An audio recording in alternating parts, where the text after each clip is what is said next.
Golden Globes are on and several other things. We wanted to let some of the later folks get in here, but we do want to get started.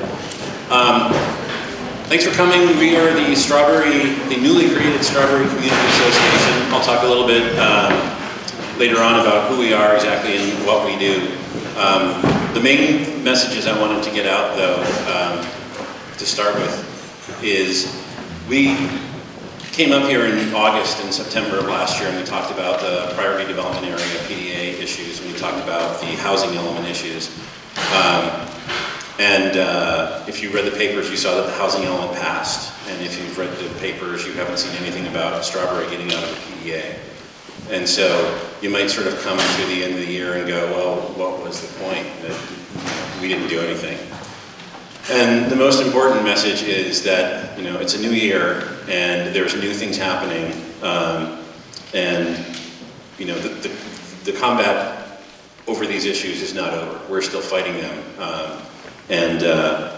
We kind of got to the party late last year. A lot of us had never heard of the PDA until kind of August, and Julie and Stacy said, does everybody know this is happening? And we didn't have a lot of time, and it was very late in the process. So it's not surprising that they passed the housing element. But we won some battles, and our Stacy Simonton put together, as I think most people know, an awesome 70-page sort of secret challenge document that's being used by folks throughout the county who are challenging that housing element on CEQA grounds. So that fight isn't over on the recently passed housing element. There's that lawsuit happening. And as well, the 2015-2022 housing element discussion is just starting. So we've learned some stuff, and we're just starting the next round of this, and we know a lot more. But tonight we're really mostly talking about the PDA, because the official PDA window is opening in January to be removed between now and really for the next 18 months. But we want to be here right out the gate and just make it very clear that we still do not want to be part of a PDA. While that's happening, and we're going to talk more about the PDA directly as well. While that's happening, other things are happening throughout the county. More developments are being planned. I'm not sure if you folks are all familiar. So we all, I think, know about the Wind Cup, the new Tamil Vista structure that's going up with 400 high-density housing units going in. I'm not sure if everybody knows about the 920 high-density units planned at Larkspur Landing, and the worst possible intersection that could be in Marin County. I just got word this week through some folks in Corte Madera that there's another 100 units that's supposed to go in by Marin Joe's. It's happening everywhere. Unfortunately, we have friends throughout the county who are, in their communities having the same discussions.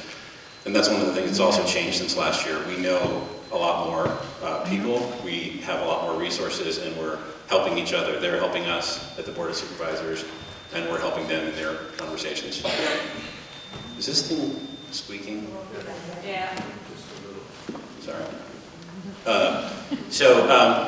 So those things are happening, and that's kind of dangerous, and we need to be careful of it. But there's also interesting things happening the other way around. There are two supervisor races coming up this year. Adams and Arnold are up for re-election. Maybe if I knew where the speaker was, that would help. There's two supervisor races coming up, and we're going to talk about ways that we can have an effect, because we can, in the structure of the organization we've created throughout the county.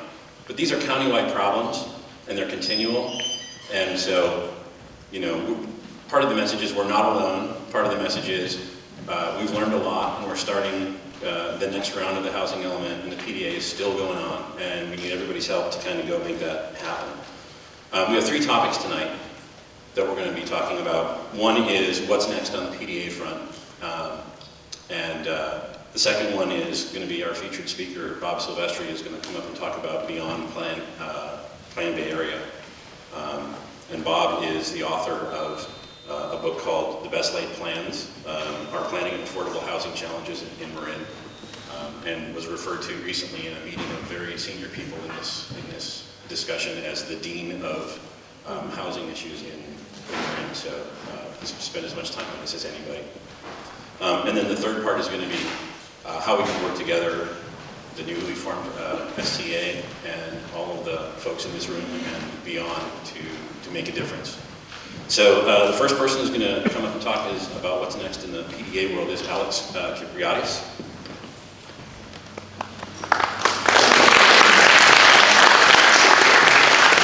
Hi, as Rob mentioned, my name is Alex Kypriadis. I'm actually a Brit, despite the Greek surname. I'm relatively new to the group, and my focus has actually been not only on the petition. Is this actually on? Can you hear me now? Right. But a couple of things that have happened. Obviously, a lot of activities taken place since the last meeting we held.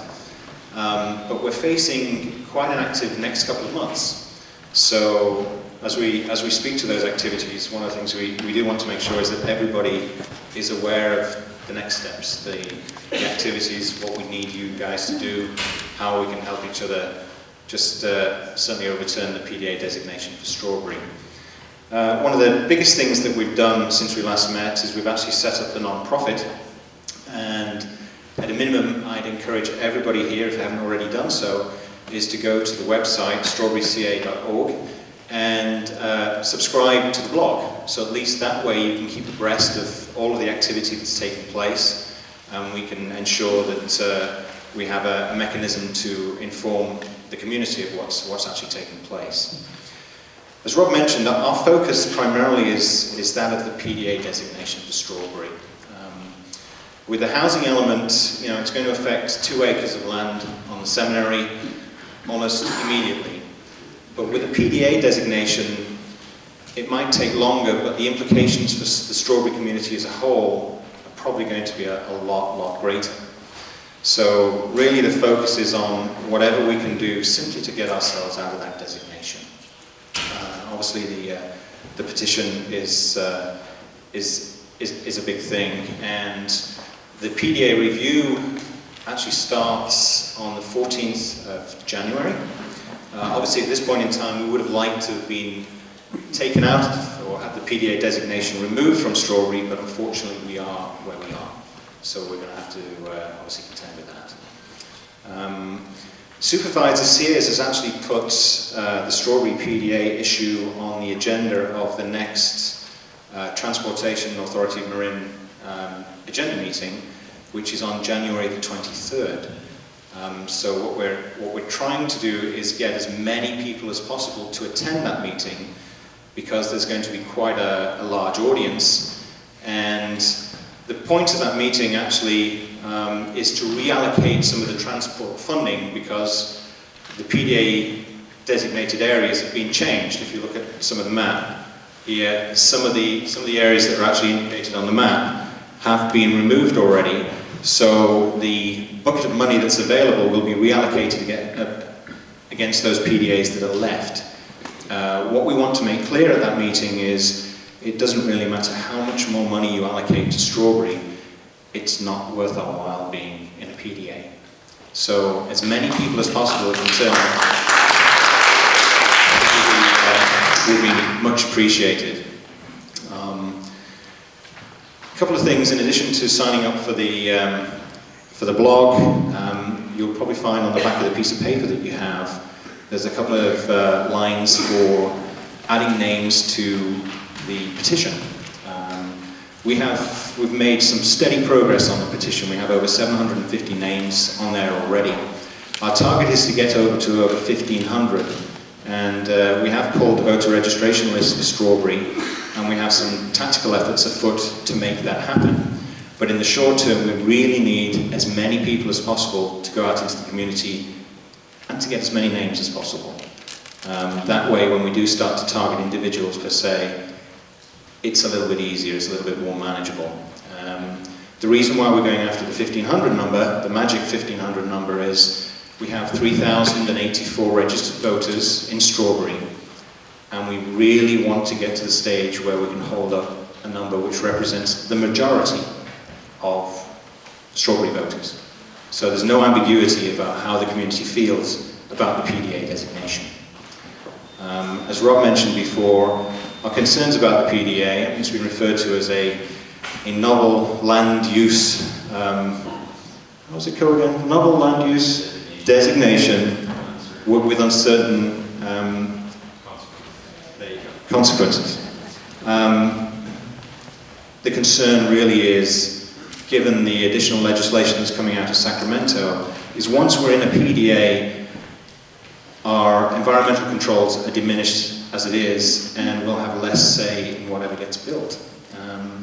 So again, looking at what's happening at Wyncup and the other proposed sites, it's a little bit scary to consider being left in that in the PDA. So obviously, anything we can possibly do simply to get ourselves removed, and then address any specific development on its own particular merits with a full environmental review. Obviously, if you drive around Marin or Mill Valley at the moment and you look at the schools, we're struggling with the infrastructure that we currently have. We want to be a little bit careful about what comes next. Anyway, on that point, I will hand over to Bob Silvestri. Bob? Alex, where is and when is the TAM meeting? I'm sorry. The TAM meeting is on January the 23rd at 7 p.m. at the Board of Supervisors chamber. Sorry. Yeah, third floor civic center. And these petitions, how time sensitive are they? When do they need to be done? To be honest, the time sensitivity, the review period is open for a while, but we would like to have that message clearly sent back to Supervisor Sears before the next Board of Supervisors meeting, which is scheduled for sometime in February.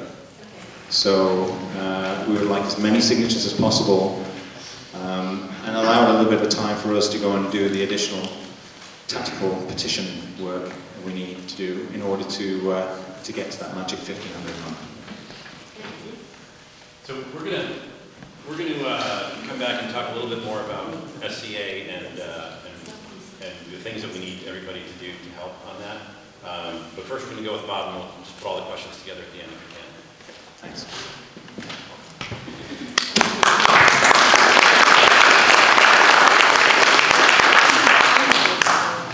Hi everybody, thank you. Thanks for having me here. Thanks for coming. I'm going to talk about a lot of things very rapidly, and I see some familiar faces, so, you know, just laugh at my jokes again, okay? Because they were so funny the first time. And I'm also going to shamelessly plug my book, which I have copies of over here if anybody would like to buy. They're $10 a piece. And this talk is based somewhat on the book. I call it Beyond Planned Bay Area for two reasons. One is that Planned Bay Area is now the law, so we are beyond that point. And the other reason is that what they're doing now following Planned Bay Area is way beyond what Planned Bay Area originally said it was going to be. It's more looking that Planned Bay Area was just a Trojan horse. That is all, excuse me, wrapped up in nice language about affordable housing. And then we get Wyncup, which I'll tell you a little bit later, actually only has 6 low-income units in it. So let's talk a little bit about what this is and what the context is. I want to bring everybody kind of to the same place of knowledge. So Planned Bay Area is the expression of a law called SB 375 that said that we had to create sustainable community strategies in all the Bay Area municipalities. It's very interesting to note that it was written in 2003 and the data they used was from the 1990s. So this is one of the problems. One of the things to understand is that it is not an affordable housing plan whatsoever. It's a high-density, transit-oriented development growth plan. It never really talks about affordable housing at all. That's under a separate law. So to understand how we got here, this is going to be the history of modern city planning in 7 photographs. So New York City, 1900, the per square mile population was denser than it is today. And did you ever wonder why in all these old photos everybody's in the street? Well, the reason they're in their street is because this is where they lived, and nobody wanted to be there. These tenement slums, cold water flats would have sometimes at least 3 generations of a family, if not 2 or 3 families in them. So the modernists who came along in the beginning of the 1900s wanted to end all this suffering, and they proposed these kind of masterful planner as God visions for remaking cities. In fact, Le Corbusier, the man who created the Radiant City, wanted to tear down the entire inner city of Paris and build this. And so, luckily, he didn't get his way. So, you can see this is mixed-use development. It has transit, it has retail, it has offices, it has housing, and they thought that cities should be machines, and they should work like machines very efficiently. There was another vision by Frank Lloyd Wright, who was, this is a drawing done in about 1925. He has little personal helicopters that people fly around in. And, his idea was for an organic, bottom-up process, sustainable, integrated land use, using technology. I wholeheartedly endorse everything he ever said. But the modernists won. This is the realization of the Radiant City. This is Pruitt-Igoe, one of the biggest public housing developments ever built in 1955 in St. Louis. And this is what it looked like in 1955 when it opened, and this is what it looked like in 1973. We blew it up because nobody wanted to live there. So all the planners were out of work, so they went back to the drawing boards and they said, well, what do we do now? And what they started to look at is small town character. They started to say, well, this is the holy grail of a thing we're going to call new urbanism, and we've got to figure out what that is. And a very enterprising fellow named Peter Calthorpe proposed this little diagram for the perfect little town. And it has a little rail station, it has a central area where there are markets and things, and then there are businesses around it, and then there's, you know, housing around that, and it was kind of a cute little plan, and he turned it into a career. And he actually built this 30 years ago in Laguna West, near Sacramento. Unfortunately, there was no railroad, there was only farmland around it, the retail failed, the water in the fake lakes dried up, and this is what it looked like. So there were just little versions of tract houses. But this caught on. This was a very popular thing. This is Seaside, California, which is a town that looked so fake that they actually made a movie about a guy who grows up in a fake town called The Truman Show. And Forest Cities, who is partnered with Peter Calthorpe, amped this up. This is Stapleton International. This is a Stapleton International Air Program that's redeveloped. This is the most profitable project Forest Cities has ever done, and it looks like this. So I don't get it, because we already have everything that they're trying to sell us. Now, to understand this, the whole picture here, we have to look at affordable housing. So this is the history of affordable housing in 3 photographs. This is the Dexter Asylum, the poorhouse, where my grandfather said I would end up if I didn't learn how to spend money properly. 1 bathroom to a floor, no heat. It scared me. Great Depression, we had Hoovervilles, and that was mostly because mortgages were 5 years long, and if your mortgage came due in 1932, you were probably in big trouble.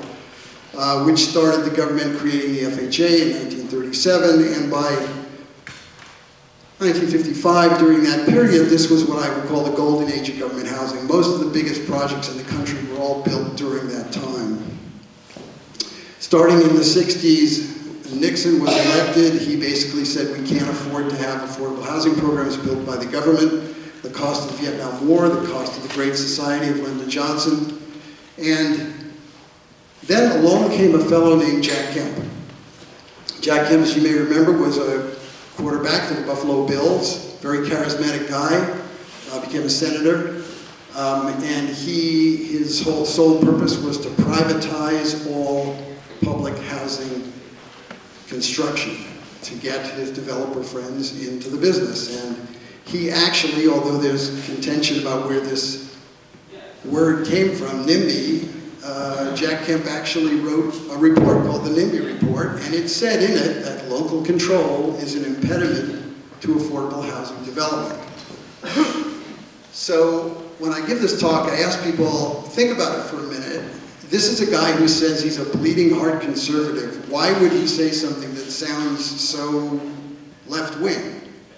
And the reason was simple, that this is in 1990 when this was written, from the 70s onward, the entitlement process for new development got so problematic because of environmental laws that large developers were complaining that they couldn't get anything built.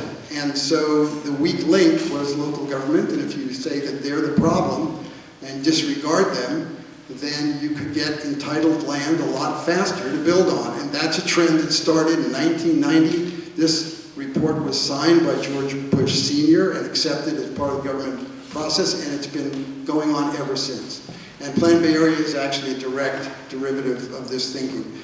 What this brought in is, just for reference, is low-income housing tax credits, which is a way to privatize the financing of housing. Basically, an affordable developer gets tax credits for the number of units that he creates based on how much money he spends. And the more he spends and the bigger he builds, the more credits he gets. And then he sells those on Wall Street and sells them as derivatives. And I was in this business in 1986. The groups that I was working with and partners, we were the first people to syndicate tax credits on Wall Street. This all led to a thing called bubblenomics, which is the belief that markets cure everything. Unfortunately, that's not true, but from 2001 to 2008, if you had a heartbeat, you got a mortgage. And so I call this fee-driven deal junkies run amok. Amazingly, by 2007, 40% of all the new jobs created in California were real estate related. This is basically insane. It should be about 15%. So this was completely out of whack. But, you know, debt-driven economics was fun. I hope you had fun, because it was fun until it wasn't fun. And what we should have learned from what happened in 2008 is that if you build housing and retail without jobs first, you end up bankrupt. And that's exactly what happened to all of these cities, Vallejo, Modesto, Stockton, San Bernardino. And if you add pension obligations on top of that, San Rafael right now is spending 59 cents on every dollar of revenue on pension obligations. That's another road to ruin, but we don't. So the question is, for the planners, and this is actually a picture of a planner, that's what they look like. Do we fix the problem or do we keep the game going? Guess what? So here we have Planned Bay Area, which was originally started, this is from 2007, which is when they were trying to get it, like I say, written in 2003, so they kept trying to get it done. I call this a magical place because everybody here has a balloon. You know, they all walk everywhere. It never rains here. They never have to go to Home Depot and buy anything heavy. They don't have kids that have to go to soccer in a van, nothing. They just walk around. And this is the vision that we're all supposed to live in, riding our bike 40 miles to work, back and forth every day.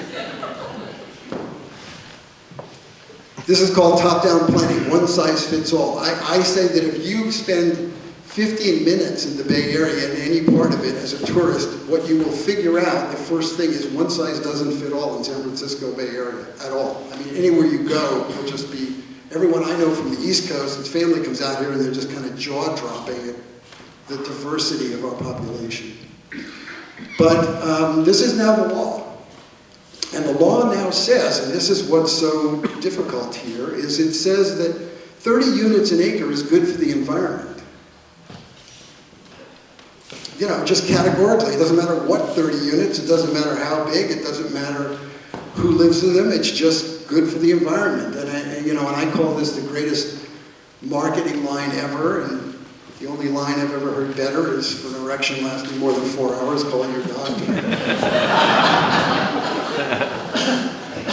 So here's our planner again, and they say that we can reduce greenhouse gases by getting people out of their cars.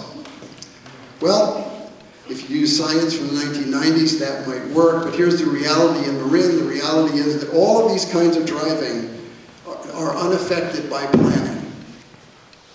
You know, pickups, deliveries, vans, workers, gardeners, utility, public vehicles, health vehicles, driving to lessons, vacations, shopping price, shopping, you know, I mean, this is how people actually live, and we can't affect them with anything we do. We might affect them with electric, computerized, flexible shuttles, but we're not thinking in that direction.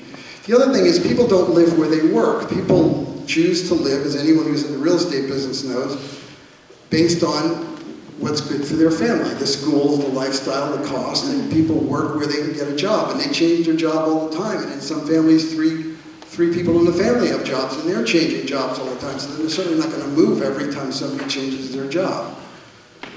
The other reality, and these are statistics that Carol Brandt put together, she did a lot of research on this, that we always hear about people who are commuting in, and we have to provide housing for them. Well, 37% of people commute to Marin from out of county, but 40% of the people that live here commute out of here to go to work.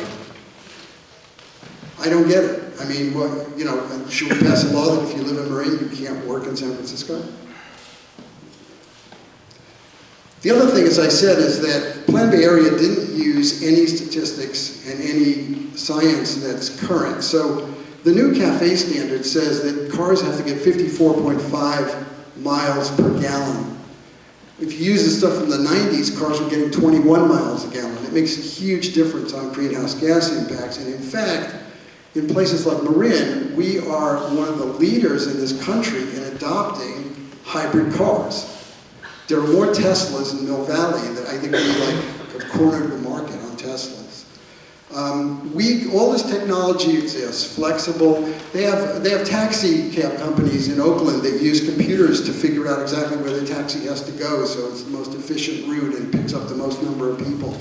I mean, we could be building that. Instead, we're building 19th century railroads. So Al Gore famously said, the Nile ain't just a river in Egypt, and he was talking about a lot of things about climate change, but personal transportation vehicles are not going away. In fact, they're going in this direction. They're going to an incredible variety, all of which will be recyclable, all of which will be powered by alternative energy, and this is going to become a lot faster than people may realize, mostly for economic reasons. The other myth that's out there is that transportation-oriented development produces fewer greenhouse gases. The answer is, that's not true. New York City, which is probably the poster child for transit-oriented development, I grew up there, I lived there, I never owned a car, and I could take multiple kinds of transportation, has the highest per capita, per person, GHG emissions in the country. Why is that? Well, it's because there are studies and then there are studies, right? Like you see studies, right? You read the paper, one day you should eat this, the next day you shouldn't eat that because it's going to kill you, and and I'm still waiting for the study that says I don't have to eat kale. I'm waiting for cheeseburger, the miracle food. But the reality is that when they started doing studies in the 1970s, they had an agenda. And we all had an agenda. I support environmental organizations, and they started to look at units, and what they did with the first studies is they just said, well, without recognizing square footage, an apartment uses less energy than a house, because an apartment, without saying, is on average 500 square feet, and the houses on average are 1,500 square feet, and of course they use less energy. But they just said it as if it didn't matter. Then they started leaving out things like common spaces and elevators and lobbies. So you just talk about the apartment compared to the square footage of a house, but what about the whole building? And then there are phenomena like heat islands and cold sinks, which mean that when cities get cold, they get very cold, and they take a lot of heat to keep them warm. And when they get hot, they get very hot. In fact, Los Angeles has changed their zoning laws now to account for heat island effects, because they're realizing that building too much density is costing them so much in energy use that they have to change the way they zone. The other amazing thing is almost no studies consider what environmentalists call environmental externalities. So what does that mean? That means that there's a natural capital cost and energy cost to everything you buy, everything you do. If the light bulb was made in China, somebody had to ship it, somebody had to put it on, produce it, and they used energy. And it's not just the energy in the bulb, it's the energy of getting the bulb to you. So I use this example when I try and explain this about garbage. So in New York, in Marin, we recycle something like 70% of our waste, 70 to 75%. We have the land to do it, we have the technology and the space to do it. In New York, they recycle about 6% of their waste. All the rest of the waste in New York does one of two things. It either goes on trains to South Dakota to get buried in a landfill, all of which uses a lot of energy to get it there. Or it goes on ships to South Carolina and North Carolina where it's sorted out and then it goes to China. Now, there's a lot of energy use in that trash disposal, none of which is factored into these studies. And I did a study that's in my book and in one of the blogs I wrote where Marin County right now actually sequesters, meaning we reabsorb with our forests and green spaces, 100% of our auto emissions. We're actually not an exporter at all of anything. So there's a balance between doing it if and the other given is can you change the technology of building, which I'll get to in a minute. So there's one study done by the Australian Conservation Foundation that shows that actually per capita the best kind of dwelling for GHG emissions, the lowest, is townhouses, single-family townhouses. And a close second is single-family detached houses with high-rise, mid-rise, and low-rise, which is what WinCup would be considered low-rise, is 2 or 3 times the amount of GHGs per capita. So if someone tells you WinCup is environmentally beneficial, then they're in denial. The reality is also the way we build right now, buildings use about 40% of our energy just sitting there, which is not a great proposition. So building in itself doesn't cure anything, it just adds an enormous number to our energy usage. And the question I keep asking, and I ask in my book, is this really more sustainable than all the other alternatives we have? Because, again, this is Wright's vision, which is if you have and you can get a large percentage of your energy from solar and from wind, and you can recapture and reuse your water as gray water, and on and on and on, you become a self-sufficient situation where you're not impacting the planet at all. And my question is, where are the incentives and the government programs to help us do this? The answer is, there are none. There's no money for that. The truth is that greenhouse gases, have been dropping since the 90s, mostly because we've been moving to natural gas, which is a much more efficient fuel, and because of improved industrial technology in manufacturing and sustainable power. Solar, the growth curve on solar is parabolic. I mean, it's not making a lot of money, but it's getting adopted really fast around the world. But ABAG is, when they did Plan Bay Area, ABAG and MTC and HCD, which is the Housing Community Development Organization in Sacramento, that's kind of the parent of all this. These are their projections for our growth. This is the last 20 years. The actual growth in Marin for population and jobs was essentially flat. Now, this was arguably the biggest boom in the history of this country. Magically, Plan Bay Area says that from today, or from the day it was adopted, we will magically start going up in a trajectory we've never seen in history. Department of Finance, which is the real organization by law that's supposed to decide this, says we're going to be flat for 20 years and then we'll gradually go up. Reality is, we may go nowhere. So, the message I'm trying to convey is, if we're going to do something, let's do it right. First of all, we're using construction methods that are 100 years old. We still have people out there pouring concrete, hammering nails. I mean, and the buildings they build are not just because they get a LEEDs thing, it's complete greenwashing. It's not enough. LEEDs was never intended to be that as a standard, if you've heard of LEEDs certifications on buildings. We need to find real sustainable solutions, but instead, what do we get? We get all this strange legislation. So SB 375, which was signed into law in 2008, is called the Sustainable Community Strategy. But the environmental impact report on that law, and even the president of ABAG say it'll probably increase greenhouse gases. Even though in that law, as when it says 30 units an acre will decrease greenhouse gases. Then we've gotten SB 226, which said that qualifying projects don't need any CEQA review at all. California Environmental Quality Act. No review at all. And SB 743, which was recently signed in the last month or so, has removed arguments from CEQA legal battles that used to be able to argue something was aesthetically too impactful, that had parking impacts that you couldn't deal with, too many cars on the street. The level of service at intersections, every town in Marin has a level of service F intersection, meaning it doesn't work.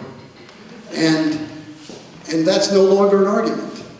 So in other words, you could build 3 wind cups in a row, and just because you can't get anywhere anymore, you're not allowed to argue legally that that's a problem. And they removed in SB 743 the constitutional provision that the state has to reimburse localities for school impact costs. That was removed in the law for qualifying projects. Now, you'll read in a lot of places that these plans don't affect local control.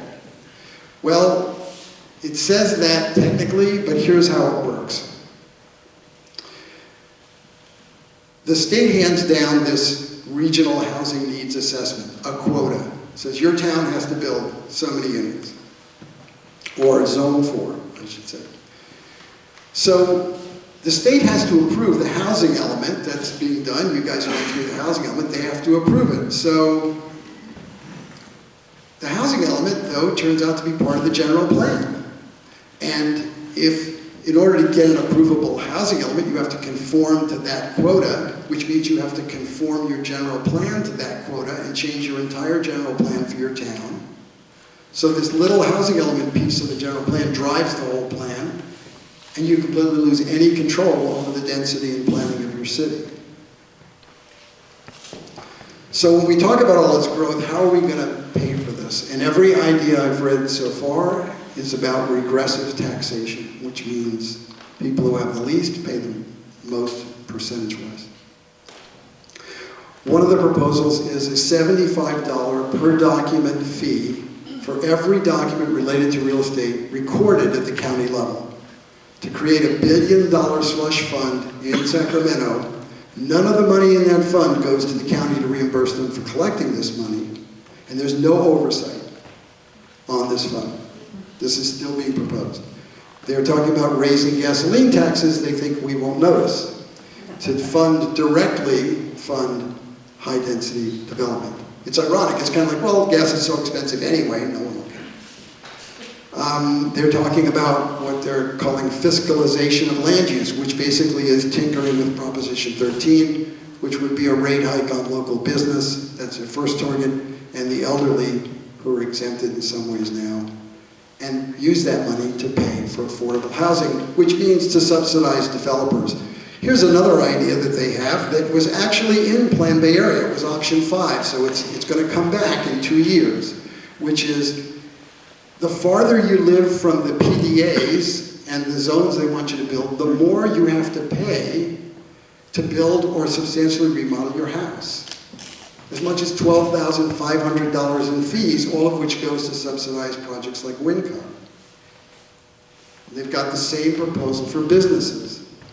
So they want to charge per $5 a square foot business fee if your business is in a place they don't want it and they want it somewhere else.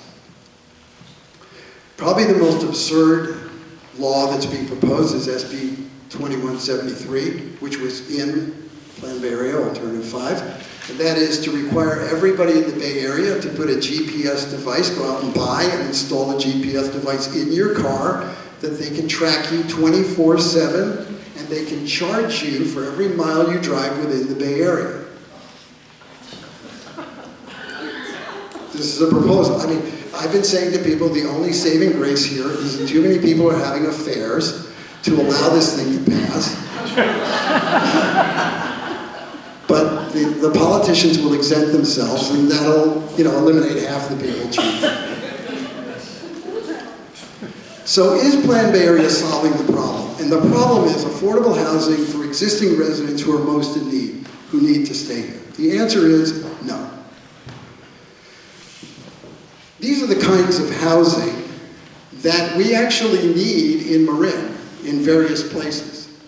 And you can just scan them, things like lofts and co-housing and conversions and preservation of buildings and sweat equity and micro units and smaller active elderly housing. You don't go from having a family with 4 kids to a nursing home. There's 20 years to hopefully 25 years in between where you're very active, you just don't need the big house.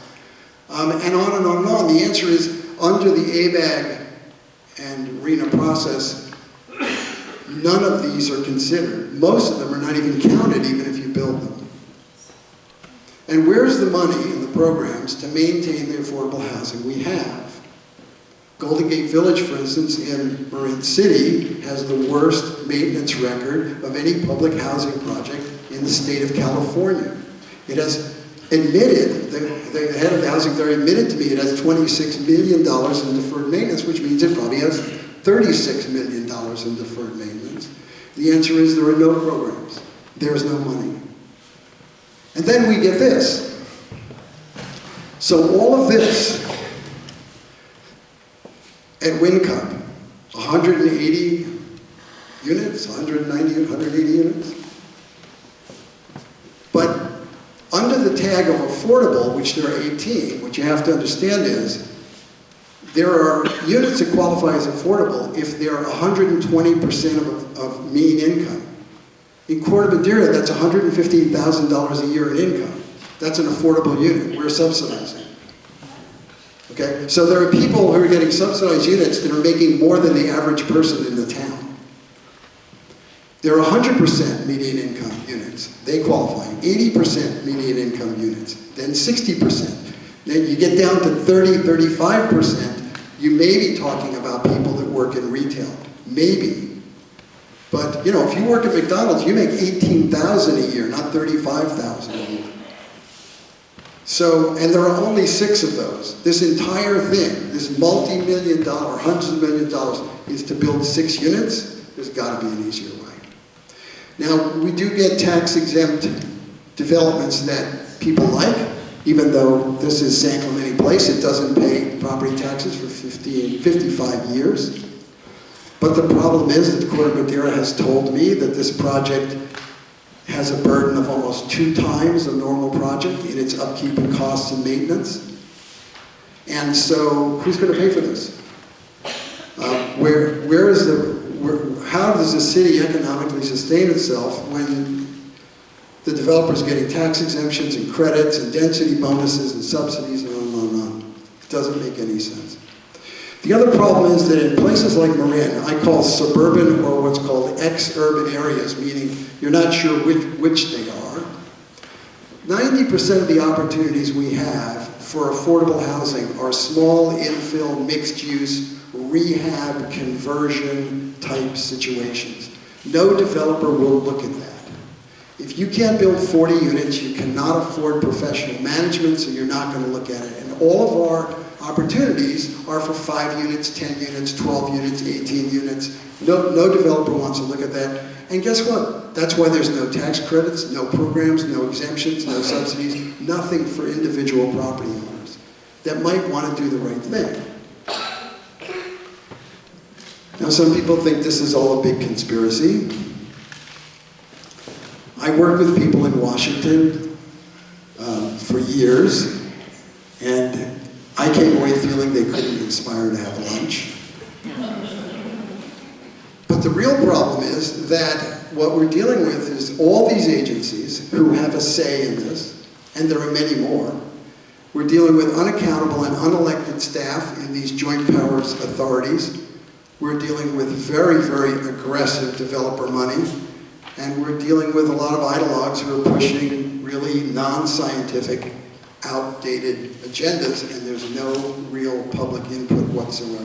So where is your voice in all of this? Here's what's coming down the pike. This is what they're battling in Westchester. HUD has issued something called affirmative fair housing, wherein they state that single-family housing is by its existence racist. You own a single-family house, you are a racist, because if you look at your census, most of the people who are poor don't own single-family houses, and most of the people who are poor are probably people of color, mostly because they're new immigrants, the vast majority, and statistically across the spectrum. And they're saying you should reflect that. You should not be able to zone any more single family if you haven't housed the appropriate percentage of people of all races. This brings us to something that's pending, which is probably the worst of all, which is California SB 1.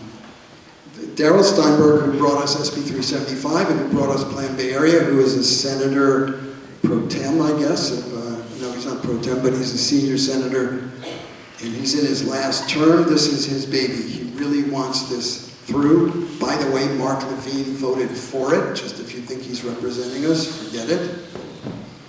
This is an end run around what happened in the California Supreme Court. In January of 2013, the California Supreme Court dissolved the state redevelopment agencies. And the reason was, very simply, they said it was a trough at which private interests were feeding on public money. And it wasn't working. Well, then, why stop it? Why let that stop you? So SB 1 says that local governments can create JPAs, Joint Powers Authorities, that can tax, spend, and issue debt without any public notice or any public input. That's like MEA. MEA is racking up a lot of debt. They're spending a lot of money. You don't hear about it, you don't get to vote on it. But this is much worse, because this is about bringing it to your neighborhood. Once a JPA is set up, by law, if this law were passed, it is able to declare single-family zoning inefficient land use and take it without due process under eminent domain. You have no say in that. My problem with all this in the big picture is that, and this is courtesy of Annie Leonard, who did the story and stuff, that what Plan Bay Area and SB 1 really do is they feed a debt and consumption-driven economic model, which I believe has outlived its usefulness. We're building the same old way, same kind of unsustainable growth. What SB 1 and Plan Bay Area do, because they incentivize this kind of growth, is they crowd out, which is a financial term for, if there's only so much money and it's all aimed at one thing, then it crowds out other things. What it crowds out is stewardship, preservation, and renovation, and we have a lot of places that we could renovate and improve and fix up for the people that live there. It crowds out creativity and investment in innovation because there's no reward. And this happens to be the Ames Research Center, which is the only building in California that is like a plant. It actually produces more oxygen than carbon. It recycles all its water. It runs completely on solar and wind. It also crowds out incentives for new technologies and new kinds of jobs. Plan Bay Area counts jobs like construction jobs. Well, they're not the jobs of the future. I'm sorry. It doesn't take a rocket scientist to figure that out. Now, a lot of people bring up social justice. They say, well, what about social justice? Well, let me ask you this. Is it really just to warehouse people who are economically disadvantaged in high density next to highways, which is very unhealthy? Or is it more just to be incentivizing programs to integrate people into neighborhoods, give them a choice where they want to live, and be part of a community? The other irony here is they're killing the goose that laid the golden egg. The reality is that everybody talks about how wonderful it is in places like Marin, how wonderful the schools are, how wonderful the place is, and we have such access to nature, and that's all paid for by single-family property taxes, which is the highest kind of taxation on property here. And when you start building more and more that doesn't pay taxes, it just not, you're going to get what you deserve. So there was a conference in November of 2013 where 350 of the biggest top investors, deal makers, and financiers, the who's who of the financial world, attended, the Morgan Stanleys of the world. And they came, and guess who the presenters were? It was Mark Luce, president of ABAG, and Stephen Levy, the guy who did Plan Bay Area's economic forecast. And they presented this, a map of the Marin County urbanized Highway 101 corridor potential plan development transit priority project areas, which you are smack in the middle of. And Mark Luce, president of ABAG, said to the audience, these are prime opportunities because the communities chose to be designated as PDAs. So this is a no-brainer, guys. Get in there. You want it. That's what he told them. Just as a footnote, Mark Luce lobbied against the PDA in his hometown of Napa. So we really need to act now. Everybody in their own way, everybody in their own capacity. I believe we need to create a bottom-up corollary to the top-down process that reflects local needs, that pushes back against unchecked overreaching of bureaucracies, and nobody's going to do it for us. We're going to have to do it ourselves.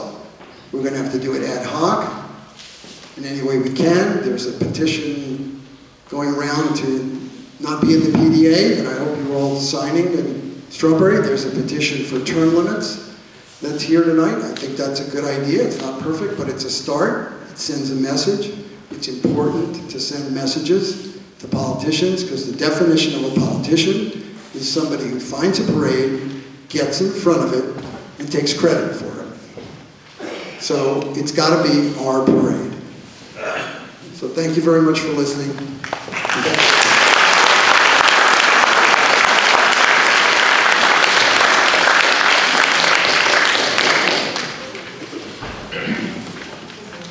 Thanks so much, Bob, for coming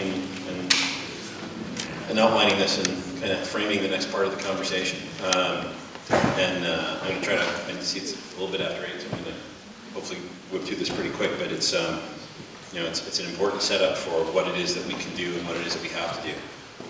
And the first thing I wanted to sort of talk about was this new SCA, Strawberry Community Association. We probably don't need this anymore. All right, I'll leave it on. I want to thank our local Southern Marin Fire Department for providing us the projector and the screen, which I broke. The Strawberry Community Association, so we are, there's some new faces. You saw Alex was a new face from September, October, but it's mostly the same group that put together the discussion with Kate Sears back in August and held some other meetings in September. We're still all your neighbors. We created a 501c4, which is a nonprofit. It's a tax-exempt nonprofit organization. Unlike a C3, you don't get tax deductions when you contribute to it. But also, unlike a C3, we can spend money on campaigns, elections. We can affect things beyond just educating the public. No SCA person is drawing any money out of this organization. All we are doing is paying for the room here tonight, the things that aren't donated, the signs, the ad that we see. But nobody's actually taking money out of it. It's still entirely volunteer group.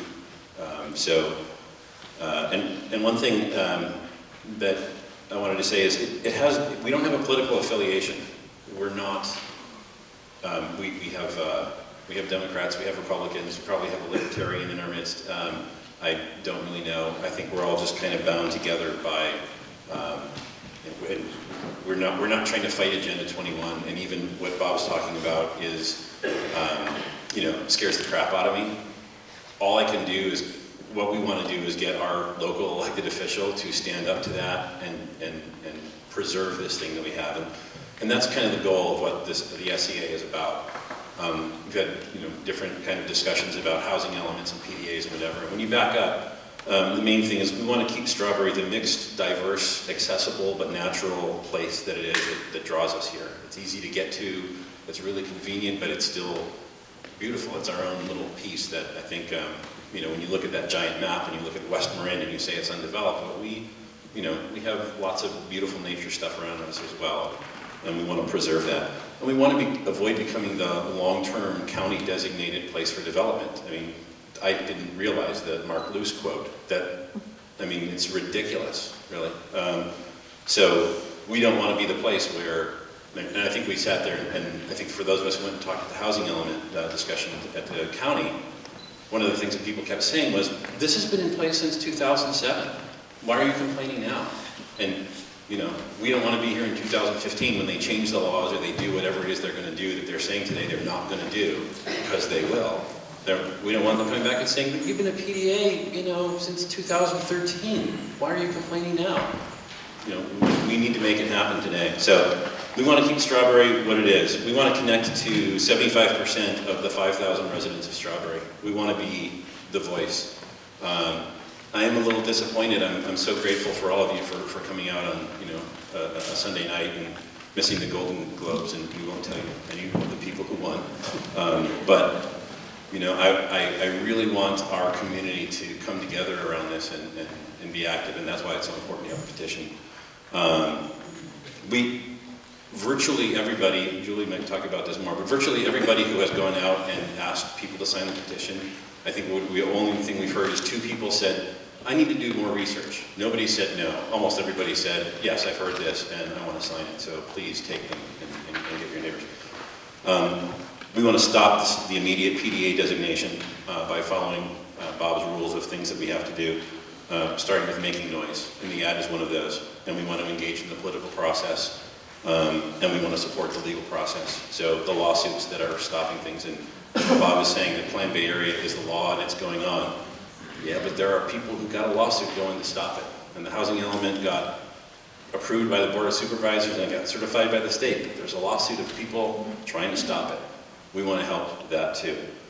And ultimately, we want to be a special interest that our politicians have to listen to. We want the citizens who are being ignored in this to be a special interest, and that's kind of why we want it to be a C4. We want to be a thing where we go to the county and we say, we're going to get people elected.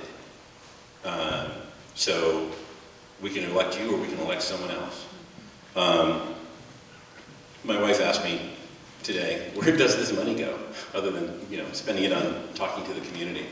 I just wanted to outline a couple of those things. One is, it is critical to communicate to the community, as Alex talked about. We want 1,500 people. We want to know that we're talking for the majority of Strawberry. So it's critical to get the petition done. We want to help the legal efforts that oppose Bay Area and that oppose the housing element. They're looking for money, and we know that there's, in the case of the housing element, even if we win, and by the way, I think they won in Hollywood. They did a CEQA objection lawsuit, and the court said, yeah, all of the things that Stacy said that they did here, they did down there, and they won, and they stopped it. They're going to do another housing element, but you know what? While they're figuring that out, that gives us time to have the real conversations like Bob's talking about. So we're not filing lawsuits. We're not going to go and sign up to a $300,000 lawsuit to do something. But there are people who are doing that, and they're collecting from around the county, and we want to be part of helping to make that happen. And one of the things that's my biggest thing in all of this is I want to support the candidates who support us. We talked to Linda Pfeiffer down in Sausalito. She's sort of single-handedly fighting in Sausalito to keep this land use issue from just overrunning them as well, to the point where She's told me that the mayor of Sausalito at one point was standing at the ferry building handing out ADL buttons, anyone but Linda. She's been removed from the county-wide land use task force because she says this is insane. We want to support her. We want to get her other people going in Sausalito as well. That's part of District 3. That's Kate Sears' district. Let's make sure that Kate Sears knows that everybody in her district doesn't like this. As I said, 2 supervisors are up for election. This, the primaries are this summer. I read a Dick Spotswood article after the last election saying that it's $100,000 to get someone elected. If we can get 1,000 people in Strawberry to give $100, and the contributions we've gotten, and I thank you if you've given contributions already at the website, I've probably averaged about $250. So we've got 400 people giving $250. If we got $100,000, we can spend $40,000 on elections. If we can go and talk to Judy Arnold, or better yet, Tony Schroyer, who's running against her, and say, and Tony is, I think, the only person who is saying, who's out and out saying, yeah, this is a bad thing. We want to talk to Damon Connolly, and who's running against Susan Adams, and find out where he stands on these issues. But if we start bringing $20,000 to an election, people are going to listen to us. And Kate Sears is not the only obstructionist. Bruce Corcoran, I think you guys, we probably told you, or you read, 12 consecutive Board of Supervisors meetings he's gone up and asked to be placed on the Board of Supervisors agenda. And the closest we've gotten is this TAM meeting. Any one of them can do it, right? There's no reason. So we can make noise, and that's what it's going to take. It's going to take the signatures, and it's going to take some money to do it. So that's what we want. That's what we're going to be asking for donations for, and that's who we are. And we want to be the strongest community in Marin, so that all of the other communities in Marin who are putting together their groups and dealing with their issues in Corte-Madera, Larkspur, Marinwood, everywhere else, can look at us and say, oh, this is how you do it. So that's our deal. So there's 2 ways that you can donate. You can just give us a check. We take all kinds of checks. We don't take credit cards, we take checks. If you go to the website, there's a donate button on every page on the right side. And that goes, you can use credit cards. It goes through PayPal, they take 3%, so all things being equal, a check is a little bit better for us. But if it's more convenient, then certainly go to the website and do that. Julie's going to talk about what we're doing next, and then we'll grab the questions. And I apologize for running late, but somebody's right here.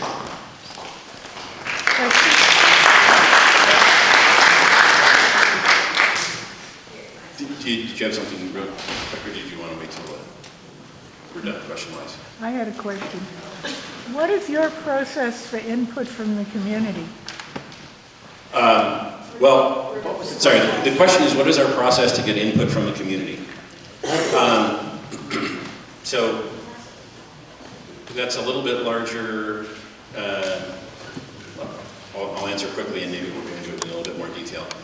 The first thing is we want to have these meetings, and we want to hear what people have to say.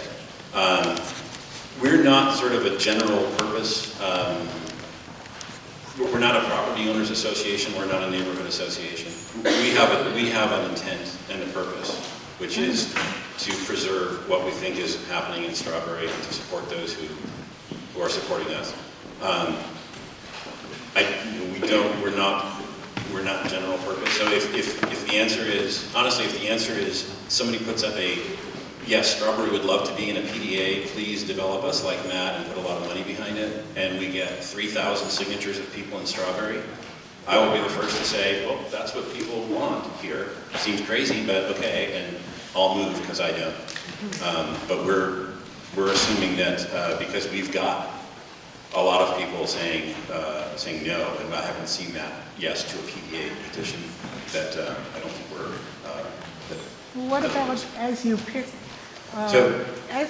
candidates you want to support? Are you going to get any input from the community? Yes.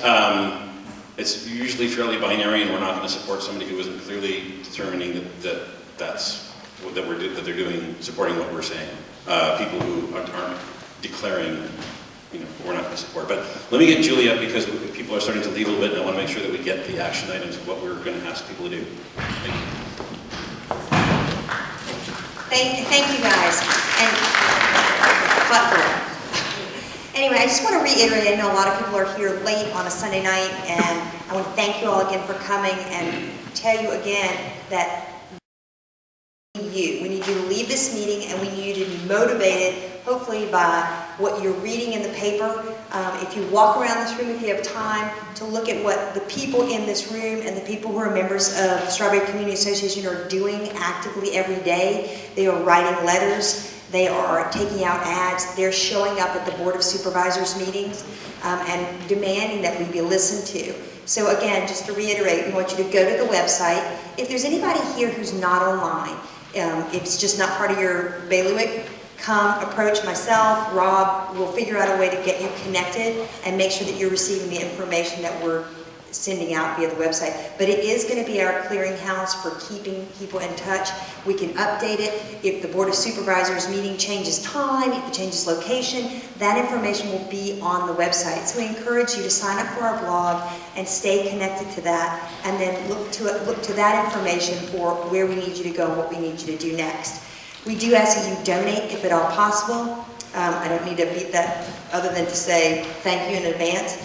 We want you to talk to your neighbors. One of the easiest things that you can do is to take this copy of the petition that is at the door, take a couple if you get your nails done down the street, and the woman who's there loves Strawberry and loves the people there, give one to her. There's room for just 5 signatures on the back. If you fill this out and you want to get more, we will give you as many copies of this petition as possible. We have volunteers, some of whom are here tonight, who have dedicated their time to input names into our database, so we keep an accurate count of hard copy signatures. We cross-reference that with the online so that we have accurate numbers, because what we really want to do is we want to say to Kate Sears, these are the numbers. If you have numbers, as Rob says, that say there's 700 people who really want a PDA, let's see it. Because we're happy to stand behind our numbers and show us what the people of Strawberry think. We also want to make sure that every single person who's here makes noise. When you have a chance, we can't be everywhere at all times. I know many of you have children, grandchildren, jobs, but if you care, go to the Board of Supervisors meeting. The TAM meeting, which is on January 23rd, which is a Thursday night, is in the same location at the Civic Center, the Board of Supervisors meeting. Show up there and let them know we've done our research. We are not just waving flags in the air. If you read Ray McDevitt's letter, he spent a lot of time talking to the staff members at TAM, asking, what is this meeting about? What are the percentages and what are the calculations that are being made in funding in our county? Why would a PDA project be entitled to something that would prevent another project that was of equal merit from happening? It doesn't make any sense to use a PDA status as a punitive measure for granting or approving projects that are worthy and have merit. And that is what TAM has been doing. We want to tell TAM, we support your job, keep doing your job. The PDA is a bit of a distraction, and we're not interested. We want projects of merit to be approved and projects without merit to not be approved. And again, there are large-scale copies of letters that are written by different people in your community. If you're a writer, write. If you're someone who wants to get out and talk to people, we can put you to work. If you're a web designer and you want to help with our website, do that. Come to us, talk to us, and we'll find a way for you to help, because it's going to take everybody working together to make things happen. I want to mention also that we have people who are working the door, who are volunteering. If it's as simple as saying hello to someone, greeting them, telling them what you're doing, and referencing them as something else, that's what you can do. Talk to your neighbor in the store, say hello to them when you're at the mailbox, let them know we've got some cards. If all you want to do is take a couple of cards, hand them out to your neighbors and say, I'd log on to this website, you can catch up on what happened. That's all we have. All we can really ask you to do is to pitch in the way that you feel most comfortable, and together we can do this.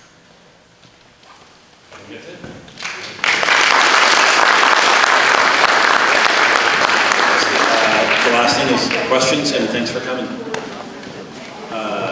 Questions in the back. I have been personally interested in this for a long time, and I find that a lot of this is like alphabets and SBs and all of these numbers and all of these designations, and it would be really great if if I was going to talk to my neighbors, and maybe this is on your website, they have 10 points that are key. Because if I'm going to talk to somebody, I don't even know what the key points are. Right. I mean, you guys are so involved in this that, you know, I'm kind of Right. lost here. And The question is, could we on our website, or in whatever fashion, articulate just the key 10 points or whatever number of points? I can articulate it even faster. I'll put it on the website because I have the same thing. I use this line in the debate with Supervisor Sears. I'll use it again. I'm just a simple boy from Michigan. I don't understand a lot of stuff. This is what I understand. It's voluntary. We don't have to be in it. It's uncertain. We don't know what's going to change in the future once we're designated, and it's long-term. And there's no value in being in it. We don't want to it has the potential to change the fabric of what Strawberry is, and we don't know what's going to happen. And nobody else is that. There's two of them. Marin City is one, and there's a small square in San Rafael. And the answer is, without even getting into a policy discussion, the answer is, no one can tell us with certainty what they're going to do with PDAs. It's just a statement of intent, says Kate Sears, to develop this space for the next 30 years. One more issue that's really playing on my mind is I lived through the drought in the 70s. And all of this high-density development scares the bejeebers out of me in terms of water use. Where is not only the schools, where is the water coming from? So I don't have the answer to that, and I think you can say the same thing about traffic, and you can say the same thing about schools, and you can say the same thing about something else. So it's even having that conversation, saying they're just saying that they're signing us up to be developed, and we don't even know what's going to happen, and we just don't want it. That's the answer. It's voluntary, and we don't want it because we don't know what will happen. Is the short answer. But I'll take your words of advice. Actually, Oh, sorry. Chuck wanted to address that real quick as well. Yeah, Chuck Ballinger. I think your point is very well taken. I think everybody needs to know before they leave tonight specifically how this affects Strawberry. Bob gave a great presentation. I loved his book, and I appreciate everybody coming out tonight. But to answer your question, you'll hear a lot of smoke screens on this issue. One is it doesn't affect zoning. And to be honest with you, I've always been in favor of regional planning. And initially when I heard about this, I thought, great, transit development makes sense. But here's the issues that could affect Strawberry. As we all know, we've got Wind Cup, which I call Temple Vista City. And a lot of people could say, well, you don't want to be an alarmist. That's not going to happen in Strawberry. Where can we build this stuff? Well, as everybody knows, there's such a thing called infill development, where you have a lot of old apartments down around the shopping center. They can be torn down. This is what's going to happen at Casa Buena, near Marin Joe's. That's an old, deteriorating housing. They want to triple the size of it. And this can happen in Marksville Landing, it can happen in Strawberry, in many places up around the Ethan Allen, all over. The seminary is a target. But there are these smoke screens. It won't affect zoning. That has nothing to do with it. When you have encouraged development, they come in there and they give incentives for construction. Developers consider it entitlement. They'll come in, and if you don't give them that entitlement, they can sue.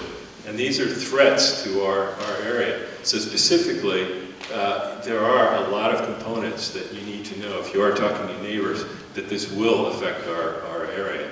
And so I just wanted you to be aware of some of those. Thanks. Sorry, Ed, Ray, you had Yeah. I would just say,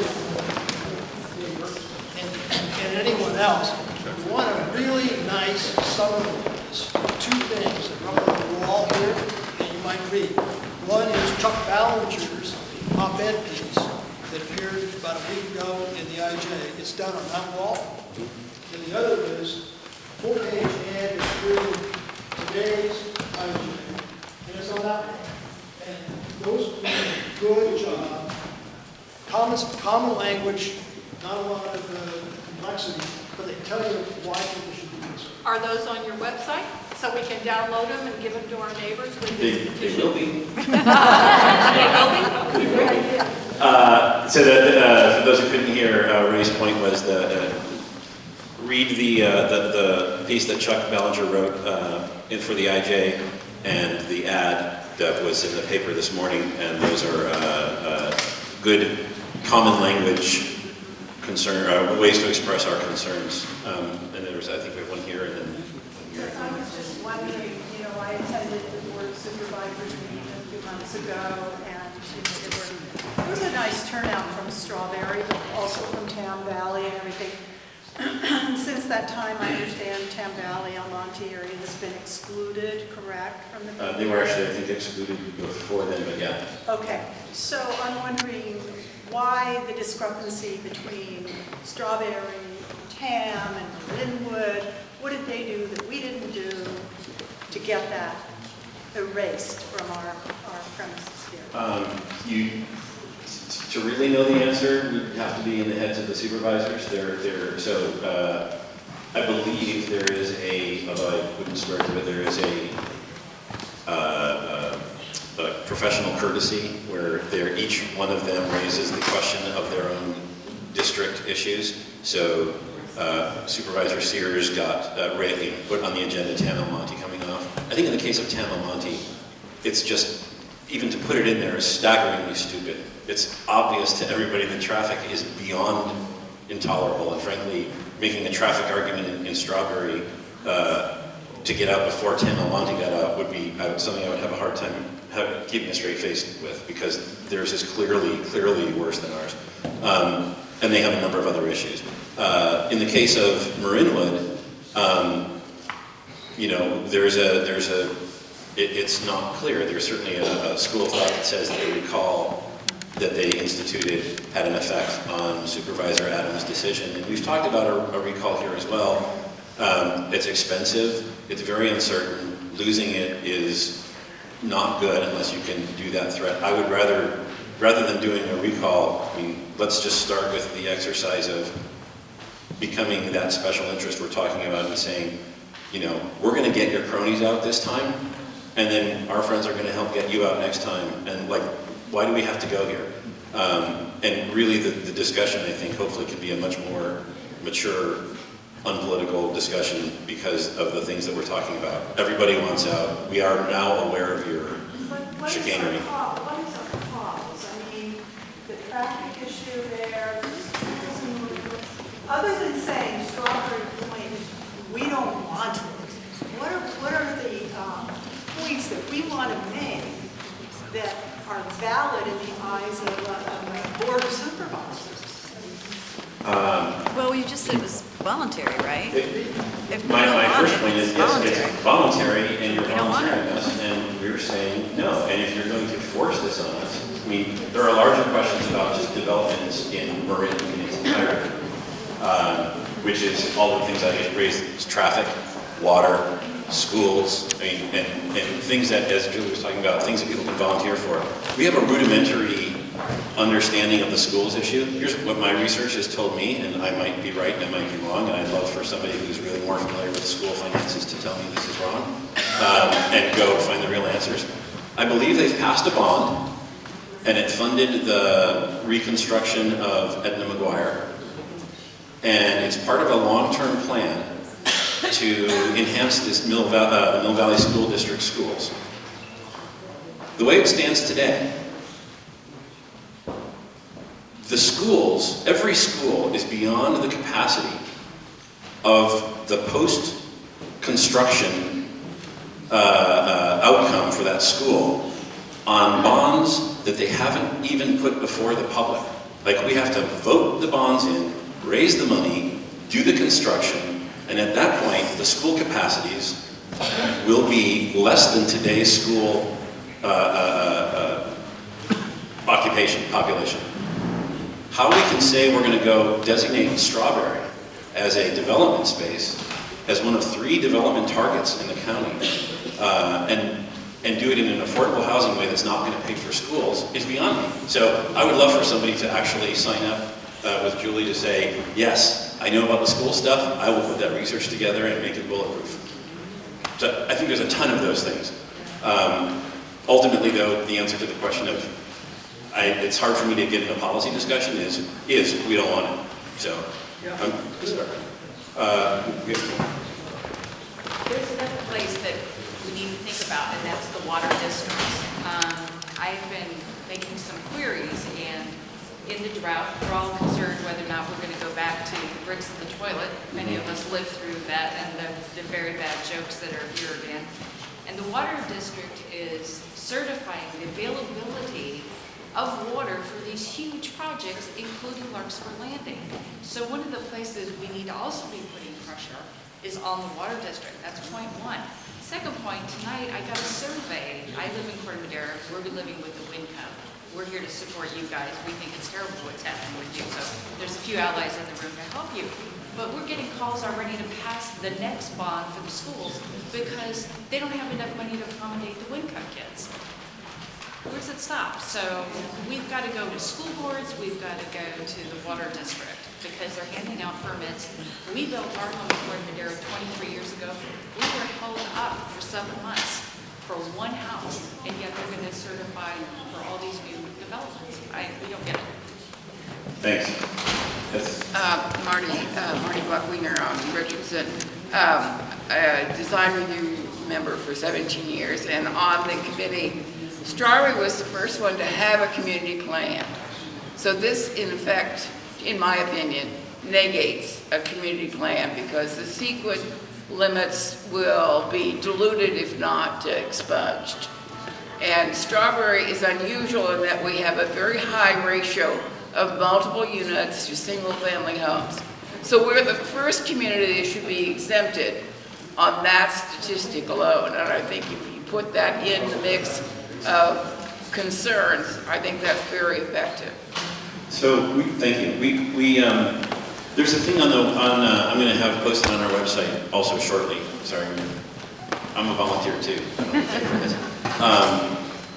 That is the City of San Rafael City Council meeting where they reviewed the PDA discussion. It's almost 4 hours long.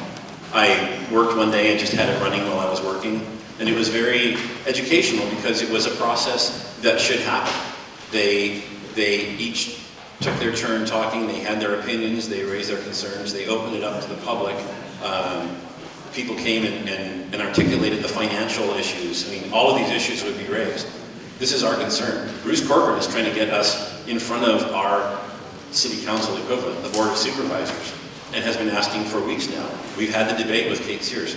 We've had other meetings. We've had petitions. She won't put it on. We don't have a forum to have that conversation. All of these points are good. We need everybody's help in the petitions to get us to the point where we can sit down and articulate those concerns, and then hopefully have enough political pressure to cause them to actually respond to them correctly. Thanks. Yes. Hi, I'm from Larkspur, and I can say that when I wrote the opinion piece about Larkspur Landing, the reason we got such a great turnout at our city council meeting was because I was able to point to the Wind Cup development, and so that's the shorthand to use. You say, we are opening the door for developments like Wind Cup or many more times Wind Cup, and that's what got people very upset. So you have to kind of paint a picture for people. I think having those business cards with your website on it is very important, and ask people to sign up for, you know, the updates and stuff on the website. And that ad was brilliant. I mean, it was just, you know, it was in every man's speak, and it was just a brilliant thing to do. So I think we're getting the word out. When you go to the supervisors, we should all have signs saying, we want a hearing, you know, Strawberry wants a hearing, and make a visual that hopefully will get into the paper as well. Yeah, that would be great. And that's another point about volunteering. So the ad was done by Julie's husband, who is not as engaged in all this effort, but please leverage your spouses, family members, and everybody else for in-kind contributions. I think it's already 8:30, so I'm going to turn the microphone off if you have other questions or concerns or comments or things you want to raise.